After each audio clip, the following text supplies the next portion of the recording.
নমস্কার প্রিয় দর্শক বন্ধুরা, হরে কৃষ্ণ ইউটিউব চ্যানেলে আবারও একটা নতুন ভিডিওতে আপনাদের সবাইকে স্বাগত। হিন্দু সংস্কৃতির সাথে শঙ্খের যোগ আজকের নয়, সেই কোন প্রাচীনকাল থেকে পূজা অর্চনার কাজে লেগে আসছে। এই প্রাকৃতিক উপাদানটি দুর্গাপুজোর অন্যতম অনুষঙ্গই হলো এই শঙ্খ। আপনারা নিশ্চয়ই জানেন, মহাভারত যুদ্ধের আগেও শ্রীকৃষ্ণ তার পাঞ্চজন্য শঙ্খ নিনাদ করেছিলেন। এছাড়া অর্জুন, যুধিষ্ঠির, বিশ্ববর্ণ প্রমুখ মহারথীও তাদের পৃথক পৃথক শঙ্খর ধ্বনি করেছিলেন। পুরোহিতের মন্ত্র, ঢাকের আওয়াজ, আরতির সময় শঙ্খের ধ্বনি করা, যা মণ্ডপের এটি অবিচ্ছিন্ন অংশ। প্রতিটি হিন্দু বাঙালির বাড়িতে ঠাকুর ঘরে শঙ্খ থাকে। সকলে সন্ধ্যায় শঙ্খ বাজান, একটা রীতি। কিন্তু এই শঙ্খ বাজানোর একটি নিয়ম আছে। সব শুভ কাজে কিন্তু শঙ্খধ্বনি করার নিয়ম নেই। কিছু দেবদেবীর পুজো পদ্ধতিতে শঙ্খধ্বনি করা চলে না, এমনকি শাঁখ বাজালেও তাকে অশুভ বলে বিবেচনা করা হয়। তাছাড়া শাস্ত্রে 3 বারের বেশি শঙ্খ বাজাতেও নিষেধ করা হয়েছে। আজ এই সব কিছু নিয়ে বিস্তারিত আলোচনা করব, আর আশা করি এই ভিডিও থেকে আপনারা অনেক নতুন নতুন তথ্য জানতে পারবেন। শাস্ত্রে বলা হয়েছে বাড়িতে 3 বার শাঁখ বাজানো উচিত। এর কারণ 3 বার শঙ্খ বাজালে ব্রহ্মা, বিষ্ণু ও মহেশ্বর, এই 3 দেবতার সাথে সমস্ত দেবদেবীরা আমন্ত্রিত হন। কিন্তু প্রশ্ন হলো, 3 বারের বেশি বাজানো উচিত নয় কেন? আমরা সমুদ্র মন্থনের কথা সবাই জানি। এই সমুদ্র মন্থনের সময় রাক্ষসরা 4 বার শঙ্খধ্বনি করে বলি অসুরকে নিমন্ত্রণ পাঠিয়ে জাগ্রত করেছিলেন। তাই বলা হয় 3 বারের বেশি শঙ্খ বাজালে সৃষ্টি, স্থিতি ও বিনাশের দেবতা ব্রহ্মা, বিষ্ণু ও মহাদেবের পাশাপাশি আসরিক শক্তিও নিমন্ত্রণ পেয়ে গৃহপ্রবেশ করে। দেবতাদের পাশাপাশি অসুরকেও নিমন্ত্রণের ফলস্বরূপ আপনারা ও আপনাদের পরিবারের ওপর নেমে আসতে পারে এইসব দেবতাদের ভয়ঙ্কর অভিশাপ। লক্ষ্মী দেবী রুষ্ট হতে পারেন, যার ফলে পরিবারের সদস্যদের অসুস্থতা, সম্মানহানি, সম্পত্তি নষ্ট, চুরি ও দাম্পত্য জীবনের ওপর অশুভ প্রভাব পড়ে। শাঁখ কতবার বাজানো উচিত সেই কথা তো আমরা শুনবই, তবে শাঁখ কেন পবিত্র সেই কথায় আগে জেনে নেওয়া যাক। শাঁখ কিন্তু ঈশ্বরের মতোই পবিত্র।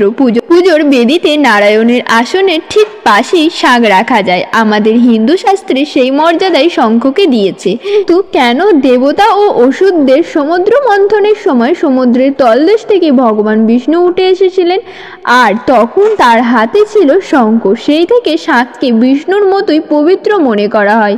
তার আগে অবশ্যই শাঁখ বাজানোর রীতি থাকলেও শাঁখকে বিষ্ণুর সমান মনে করা হতো না। সেই ঘটনার পর থেকে শাঁখের মাহাত্ম্য বেড়ে যায়, যার জন্য ঠাকুরের বেদির পাশে শাঁখ রাখা থাকে। শুধু তাই নয়, এই শাঁখ ছাড়া কোনো শুভ অনুষ্ঠান শুরু করা চলে না। শাঁখ বা শঙ্খম, এই শব্দটির মধ্যে 2টি সংস্কৃত শব্দ রয়েছে, শাম এবং খাম। এর অর্থ হলো যা পবিত্র আর শুদ্ধ জল ধারণ করে। তবে যে শঙ্খ এত পবিত্র, সে আবার বিনাশের কারণও হতে পারে। আপনি কতবার শঙ্খ বাজাচ্ছেন ওপরই নির্ভর করে আপনি মনে মনে কি চাইছেন, মঙ্গল নাকি অমঙ্গল। শাস্ত্রে স্পষ্ট বলা হয়েছে যে পুজোর সময় বা সন্ধ্যা দেওয়ার সময় 3 বার শাঁখ বাজাতে হবে। 3 বার শাঁখে ফুঁ দিলেই সব দিক থেকে মঙ্গল। কিন্তু অনেকে না জেনেও 3 বারের বেশি বাজিয়ে ফেলেন। মনে রাখবেন, কোনো গৃহস্থ বাড়িতে 3 বারের বেশি শাঁখ বাজানো উচিত নয়। তার কারণ জানতে হলে আমাদের সমুদ্র মন্থনের ঘটনায় ফিরে যেতে হবে। দেবতা ও অসুররা মিলে যখন সমুদ্র মন্থন শুরু করেছিলেন, তার আগে তারা শাঁখ বাজিয়েছিলেন, কিন্তু 3 বার নয় বরং 4 বার শাঁখ বাজিয়েছিলেন। 3 বার শঙ্খ বাজানোর সাথে সাথে ব্রহ্মা, বিষ্ণু, মহেশ্বর, এই 3 প্রধান দেবকে আমন্ত্রণ পাঠানো হয়। আর চতুর্থ শঙ্খ বাজিয়ে অসুর ও দানবদের আমন্ত্রণ পাঠানো হয়েছিল। বিশেষ করে পাতাল থেকে উঠে এসেছিলেন বলি রাজা। সেই থেকে মনে করা হয় 3 বারের বেশি শাঁখ বাজালে অশুভ শক্তি নিজের অজান্তে গিয়ে প্রবেশ করে।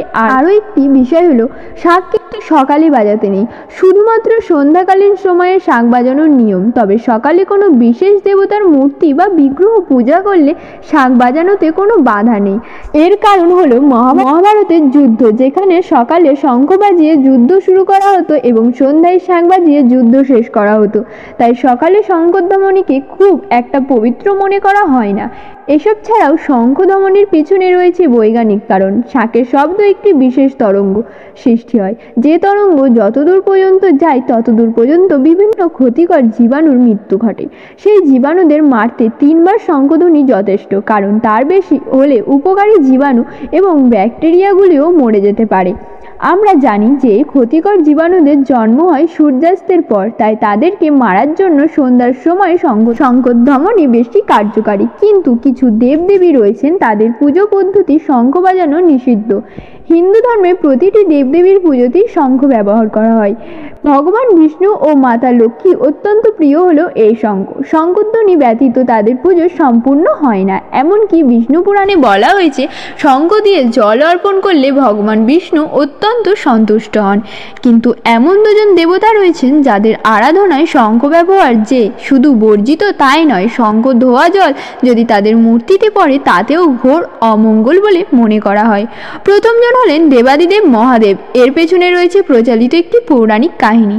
শ্রী রাধিকা একবার সুদামার ওপর রুষ্ট হয়ে তাকে দ্রানু গ্রুপে জন্মগ্রহণ করার অভিশাপ দিয়ে বসেন। রাধারানীর অভিশাপে সুদামা শঙ্খচূর্ণ নামক এক দানব হয়ে জন্মগ্রহণ করলেন। ব্রহ্মার বলিয়ান অহংকারী শঙ্খচূড় দেবতাদের ওপর অক্ষত অত্যাচার শুরু করেন।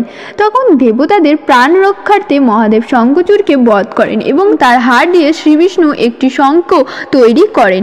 এই জন্য বিষ্ণু ও অন্যান্য দেবদেবীর শঙ্খ দিয়ে জল অর্পণ করা হলেও শিব পুজোর শঙ্খের ব্যবহার নিষিদ্ধ। আপনাদের মধ্যে কেউ যদি ভুলেও শিব আরাধনার শঙ্খ ব্যবহার করে থাকেন, তাহলে শীঘ্র এর ব্যবহার বন্ধ করা উচিত। আরও একজন আছেন যার পুজোয় শঙ্খের ব্যবহার নিষিদ্ধ। যদি আপনি জেনে থাকেন তাহলে নিচের কমেন্টে আমাকে জানাতে ভুলবেন না। এখন প্রশ্ন হলো, শঙ্খধ্বনি করার মাহাত্ম্য কি? আমরা বাড়িতে কেন শঙ্খ বাজাই? যদি আপনি মানসিক চাপ কমাতে চান তাহলে প্রতিদিন শঙ্খ ফু দিন। এতে মানসিক চাপ তো কমবেই, তার সাথে আপনার হার্টও ভালো থাকবে। অনেকের শ্বাসকষ্টের মতো সমস্যা রয়েছে, তা থেকে মুক্তি পেতে প্রতিদিন শঙ্খ বাজানো। আপনার গলায় কোনো সমস্যা থাকলে তা থেকেও অবিলম্বে মুক্তি পাবেন। চেষ্টা করবেন অন্তত 5 সেকেন্ড করে 3 বার শাঁখ বাজানোর। বিশেষজ্ঞরা বলেছেন, যদি কারো জিভে জড়তা থাকার জন্য কথা বলার সমস্যা থাকে, তিনি টানা 21 দিন অন্তত 2 বার করে শাঁখ বাজান। এছাড়া শঙ্খের শব্দ কানে প্রবেশ করলে মস্তিষ্ক সতেজ থাকে, শারীরিক রক্ত সঞ্চালন স্বাভাবিক হয় এবং ত্বক থেকে কোলাজেন মিশ্রিত হওয়ার শরীর তরতাজা থাকে। কোনো একটা নির্দিষ্ট স্থানে অনেকদিন শঙ্খধ্বনি করা হলে সেই স্থানে পবিত্র শুভ শক্তি বিরাজ করে। তাই লক্ষ্য করবেন, ঠাকুর ঘরে বসে থাকলে মনে কোনো ভয়, অমঙ্গল বা অশুভ শক্তি প্রবেশ করতে পারে না।